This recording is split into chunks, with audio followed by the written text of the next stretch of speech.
大家好，我是睡前故事会。今天咱们聊聊《左传》这本书，能让你看透2000多年前那些枭雄是怎么玩转权力游戏的。说起《左传》，很多人觉得它就是本古董史书，其实不然，它是春秋时代的权谋教科书。孔子写的《春秋》只有1万多字，冷冰冰的，比如记录某人杀了国君，就3个字：弑其君。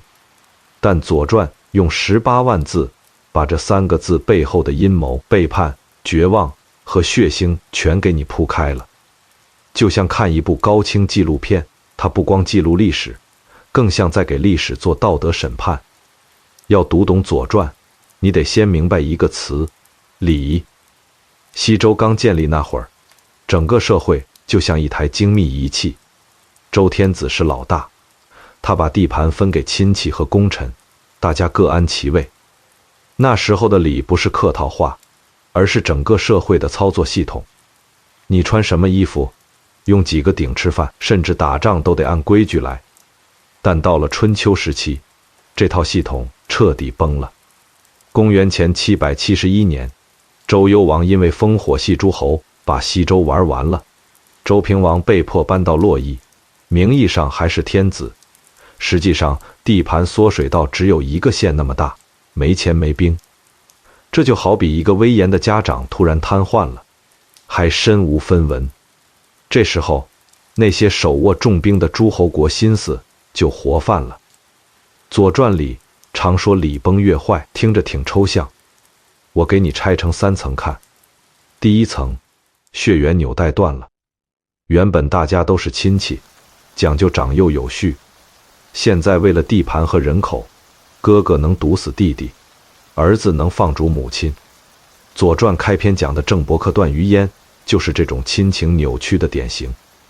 第二层，等级秩序颠倒了，按规矩天子用9鼎，诸侯用7鼎，但春秋时期那些有实力的诸侯家里摆的鼎比天子还多。这不是虚荣，是赤裸裸的权力宣示，意思是你的位子我也能坐。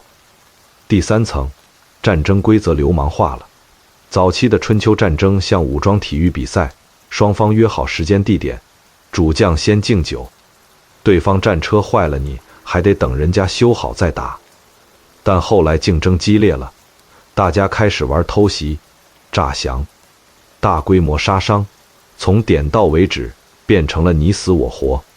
有意思的是，虽然礼在崩坏，但那些野心家们还不敢公开说我不讲理了。这就是春秋最迷人的地方，虚伪的很有仪式感。哪怕一个诸侯心里想着吞并邻国，嘴上一定说我是为了维护周天子的尊严，惩罚那个不守规矩的人。这就是所谓的尊王攘夷。为什么要这么费劲演戏呢？因为在那个时代，礼依然是社会公认的底层算法。你要是完全不讲理，就会被当成蛮夷，其他国家会合伙打你。于是整部《左传》就成了一场名分保卫战和利益掠夺战的混合体。诸侯们在祭坛上杀鸡过血，发誓永远团结，转头就在战场上白刃相接。这种巨大反差构成了《左传》极强的戏剧张力。在这个规矩正在失效、野心正在膨胀的时代，第一个登场并惊艳众人的玩家是谁呢？《左传》开篇没有宏大叙事，而是从一个极其私密、极其尴尬的家庭矛盾开始的。郑国传到郑武公这一代，他娶了申国女子武姜，生了2个儿子，老大叫戊生，也就是后来的郑庄公，老二叫共叔段。戊生这名字很有意思，在古文中戊通佛，意思是倒着生，翻译成现代医学术语就是难产。在那个医疗条件简陋的时代，这场难产差点要了武姜的命。就因为这场身体上的剧痛，武姜产生了一种近乎病态的偏见，他极度厌恶老大戊生，把所有溺爱都给了小儿子共叔段。郑庄公继位后，母亲武姜开始公开为小儿子索要封地，他先要置地，那是军事要塞，庄公没给。最后庄公把土地肥沃、规模巨大的京地封给了共叔段。这时候郑国大臣们坐不住了，大夫季仲说：“这不合规矩，京地太大了，这是养虎为患啊。”郑庄公回了一句极其虚伪但也极其高明的话：“将是与之，焉辟害？”意思是我妈想要，我怎么能避得开这祸害呢？接下来几年，共叔段在京地扩建城墙，招兵买马，收编周边县邑。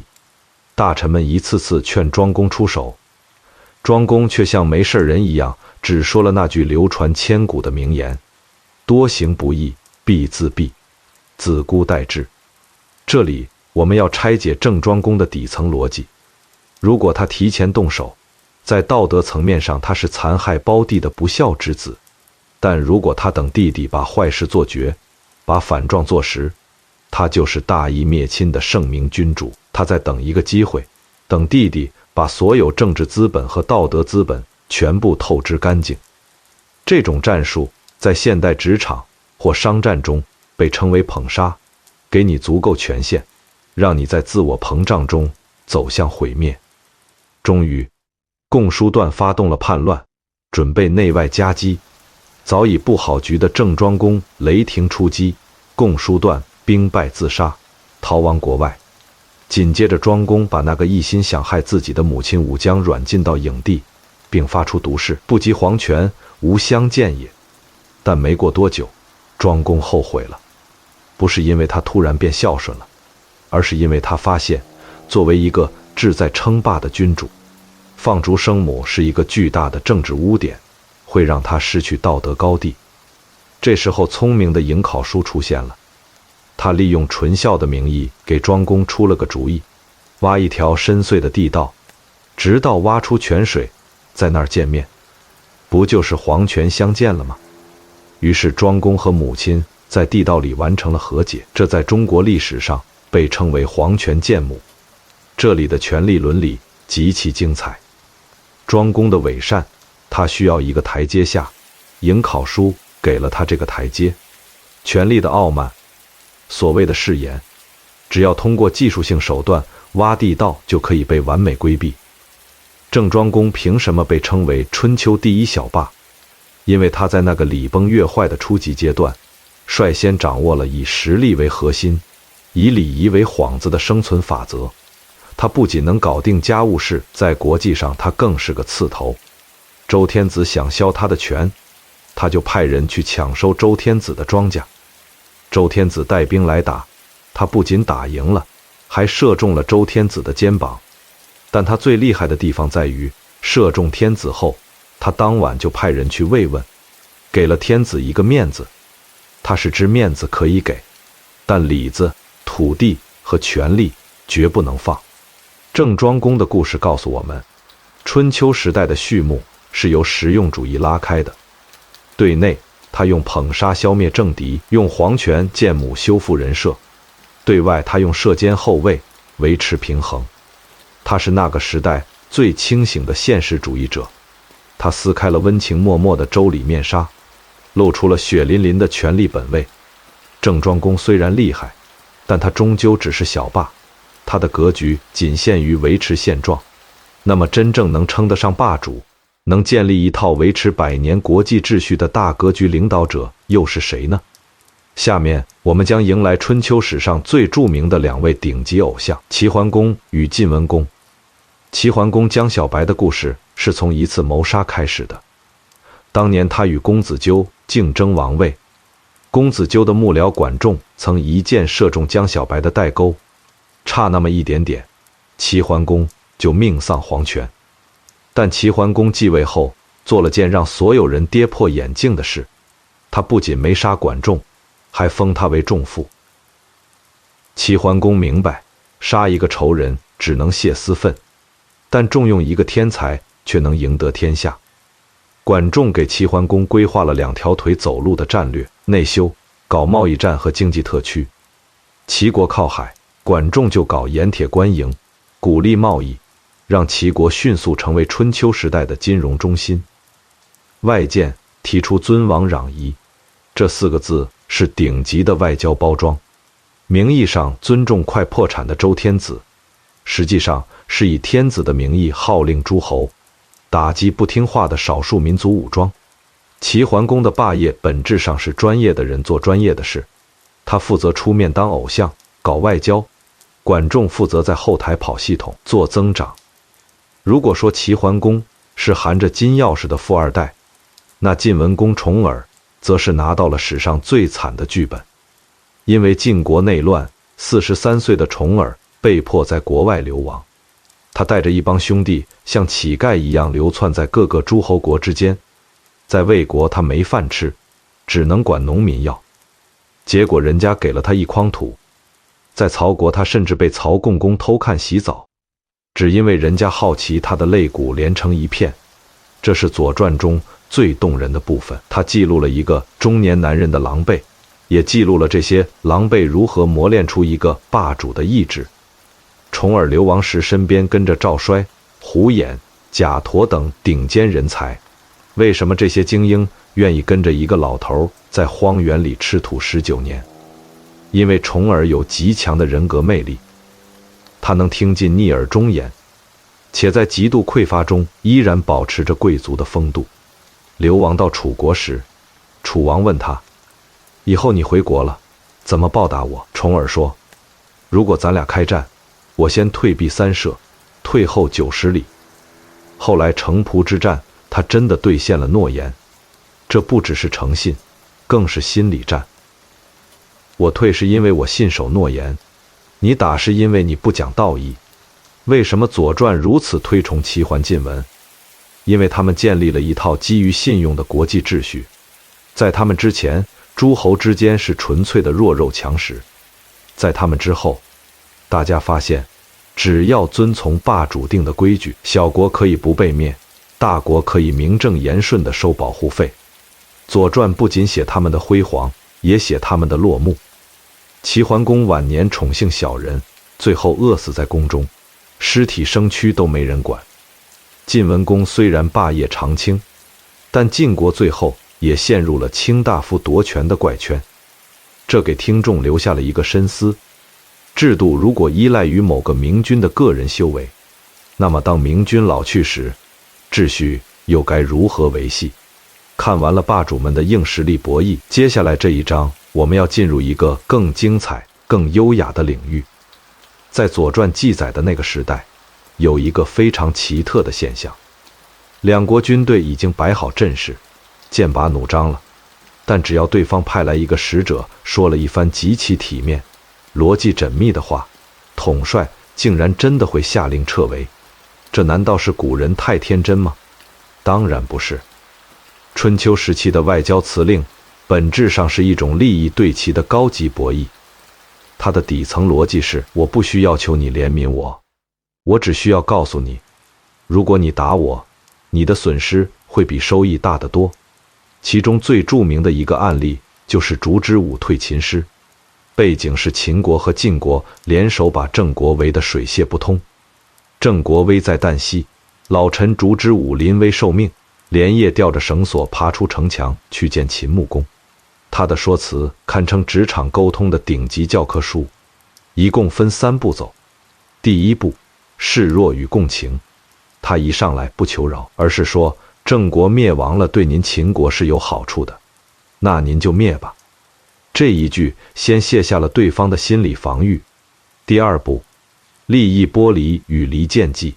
他话锋一转，但是秦国和郑国之间隔着一个晋国，郑国灭了土地只能归晋国，晋国强1分，秦国就相对弱1分。您费了半天劲，其实是在给对手送大礼包啊。第3步，画饼与诱惑。如果您留下郑国，我们就是您在东方旅游出差的招待所，您有什么需要我们一定供应。结果秦穆公一听，哎呀，有道理，不仅撤了军，还留下一支部队帮郑国守城。晋国一看合伙人倒戈了，也只能悻悻撤退。烛之武成功的关键在于他全程去自我化，他没有说一个关于郑国的苦难，他句句都在谈秦国的利益。这正是现代谈判学的精髓。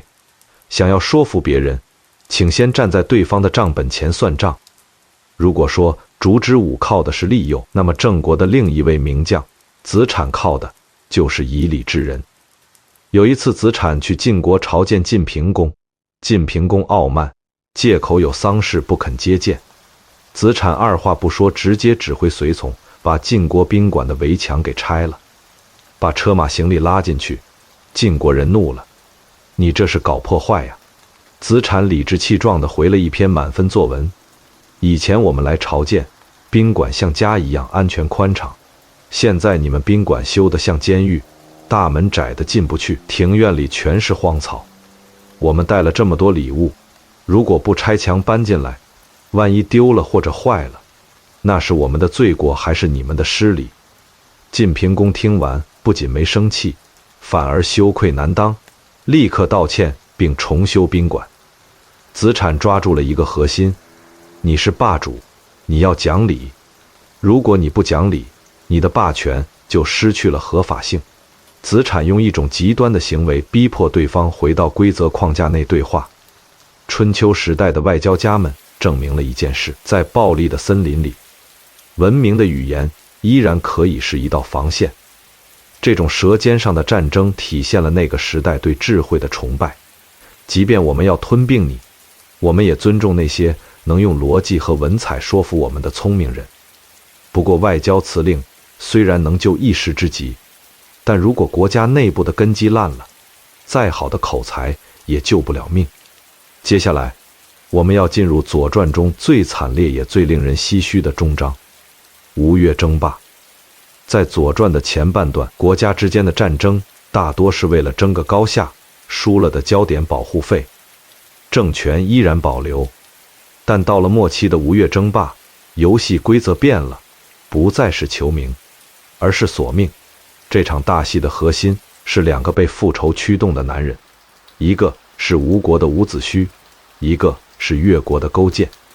伍子胥是《左传》中最具悲剧色彩的孤胆英雄，他的父兄被楚平王杀害，他一路逃亡，头发花白，最终辅佐吴王阖闾攻破楚国。为了报仇，他掘开楚王的坟墓，鞭尸300下。这种行为在当时是惊世骇俗的，它标志着礼的彻底丧失。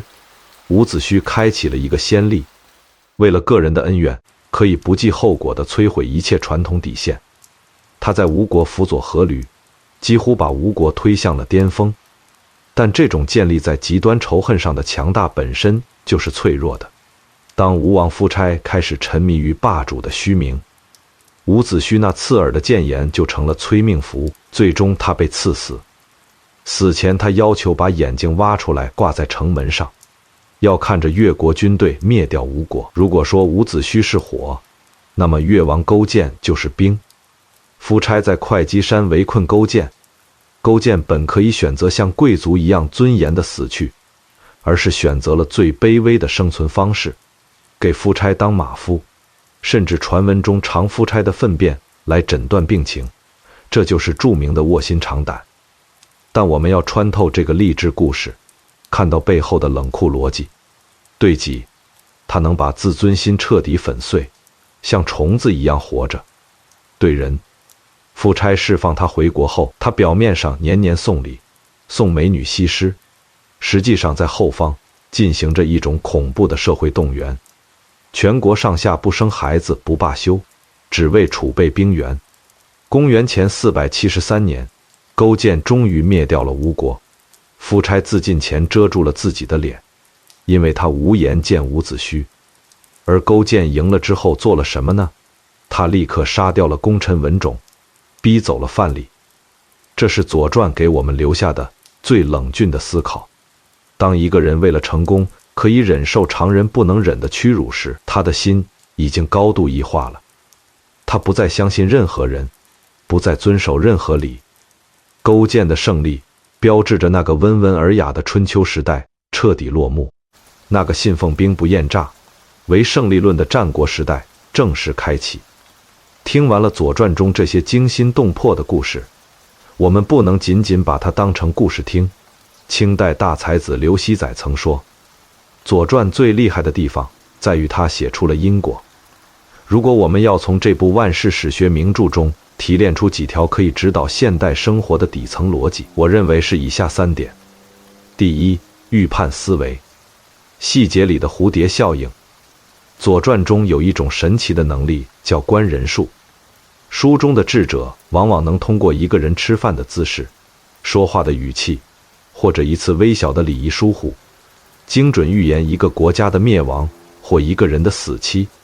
这绝非算命，而是一种极度敏锐的系统预判思维。在左传看来，一个人的行为逻辑是连贯的。如果一个国君在祭祀时心不在焉，无敬畏心；在宴请时傲慢无礼，无敬畏心；在制定政策时朝令夕改，无契约精神，那么他整个权力系统迟早会崩溃。这种预判思维告诉我们，所谓的意外往往是长期积累的必然。观察一个合作伙伴是否靠谱，不要看他在签约仪式上的豪言壮语，要看他在处理微小利益冲突时的本能反应。第二，利益对齐，说服力的终极逻辑。在外交辞令那一章，我们看到，无论是烛之武还是子产，他们之所以能降维打击，是因为他们看透了利益的流向。左传中的博弈高手从不谈道德绑架，他们深知在这个丛林世界里，每个人每个国家都是利益驱动的。当你想让对手撤退时，你不是求他，而是告诉他留着我对你更有利。当你想让盟友出兵时，你不是逼他，而是告诉他，如果你不出兵，你的邻居就会变成你的威胁。这就是利益对齐。只有当你的诉求成为对方利益链条上的一环时，你的说服才是坚不可摧的。第三，信用溢价，乱世中的稀缺红利。在左传那个礼崩乐坏的时代，似乎人人都在玩权谋，搞诈降。但吊诡的是，最终能成就长久霸业的，反而是那些坚持信和义的人。晋文公因为守信退避三舍，赢得了诸侯的尊重和长久的霸主地位。齐桓公因为不抛弃落魄时的诺言，才让天下人才趋之若鹜。底层逻辑很简单，当周围所有人都不讲信用时，信用就成了市场上最昂贵的稀缺资产。一个讲信用的人能极大地降低交易成本，吸引最优质的合伙人。这在博弈论中被称为长期重复博弈的最优策略。虽然短期内耍小聪明能获利，但从200年的跨度看，那些透支信用的国家如吴国、越国，最终都走向了自我毁灭。左传全书其实都在讨论一个核心命题：权力的边界在哪儿？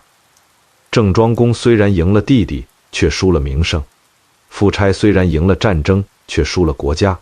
真正的智者如管仲、子产，他们都在做一件事，给权力套上礼的笼子。他们明白，如果权力没有边界，如果胜利不择手段，那么胜利的那一天就是毁灭的开始。总结来说，左传教给我们的不仅仅是怎么赢，更是怎么活得长久。它让我们在纷繁复杂的竞争中保持一份冷峻的觉察力。我是睡前故事会，今天我们一起走过了左传中波澜壮阔的254年。